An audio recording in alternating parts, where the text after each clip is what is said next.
আপনার বাচ্চা ভাত খেতে চায় না, কোনো ফলমূল খেতে চায় না, কোনো পুষ্টিকর খাবার খেতে চায় না, বাচ্চা রোগা পাতলা, পড়ালেখায় মনোযোগ কম, স্মরণ শক্তি কম, শুধু চানাচুর, চকলেট, আইসক্রিম এগুলো খেতে চায়, কিছুদিন পর পর জ্বর, সর্দি, কাশি লেগেই থাকে, পেটে ব্যথা, কোষ্ঠকাঠিন্য আর গ্যাসে পেট ফুলে থাকে, কিছুদিন পর পর ডাক্তারের কাছে নিয়ে যেতে হয়, তাহলে আপনার বাবুর জন্যই প্রয়োজন ডেট জ্যাম, যেটাতে আছে ভাতের থেকে 2.5 গুণ বেশি কার্বোহাইড্রেট, কলা থেকে 4 গুণ বেশি ক্যালোরি, এতে আছে প্রোটিন, এতে আছে ফাইবার, এতে আছে vitamin A, B, C, K, আছে সমস্ত প্রয়োজনীয় মিনারেল যেমন calcium, potassium, manganese, zinc, iron, selenium এবং এতে আছে প্রচুর পরিমাণ অ্যান্টিঅক্সিডেন্ট যা কোনো প্রকার অসুখ হতে দেয় না। ডেট জ্যাম নিয়মিত খেলে আপনার বাচ্চা থাকবে সুস্থ সবল, ডেইলি পুষ্টির চাহিদার বেশিরভাগই পূরণ হয়ে যাবে সামান্য একটু খেলেই। এর ফাইবার সব ধরনের পেটের সমস্যা থেকে মুক্ত রাখবে। এর ভিটামিন, মিনারেলস আপনার বাচ্চার হাড় গঠন, মেধা বিকাশ, স্মৃতিশক্তি বৃদ্ধি করবে, পড়াশোনায় মনোযোগী করবে এবং এর প্রোটিন মাসল গঠন করবে। এর আয়রন রক্তে হিমোগ্লোবিনের অভাব দূর করবে এবং এর অ্যান্টিঅক্সিডেন্ট সমস্ত অসুখ থেকে দূরে রাখবে।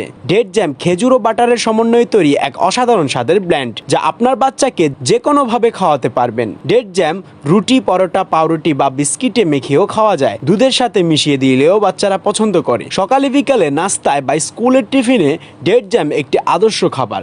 প্রতিদিন খাদ্য তালিকায় বাজারের অস্বাস্থ্যকর জ্যাম, জেলি, চকলেট স্প্রেডগুলোর বদলে বাচ্চাকে দিন সামান্য ডেট জ্যাম।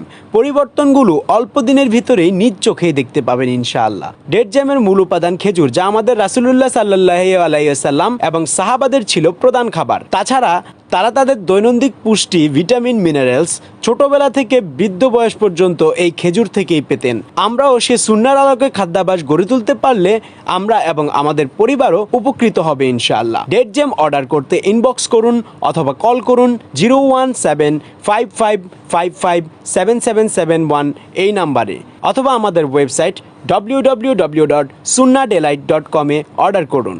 সুন্নাহ মানি সুস্থ থাকি, সুন্নাহ ডিলাইটের সাথে থাকি।